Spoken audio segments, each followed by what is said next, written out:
Dəyərli izləyicilər, bildiyiniz kimi Güllər balamızı bir neçə aydır ulserativ kolit xəstəliyinə müalicə etdiririk. Bağırsağındakı sancılar təbii ki dözülməzdir.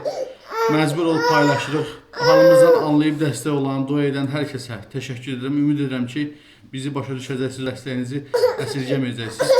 Allah heç kimə bizim kimi çarəsizlik nəsib eləməsin. Kömək olan, olmayan hər kəsə ancaq xoşbəxtlik arzu edirəm. Biz də təbii ki balamızı xilas etmək istəyirik. Ona görə sizdən maksimum şəkildə dəstək olmağı rica edirəm. Ümid edirəm ki harayımıza səs verəcəksiniz, dəstək olacaqsınız, dua edəcəksiniz.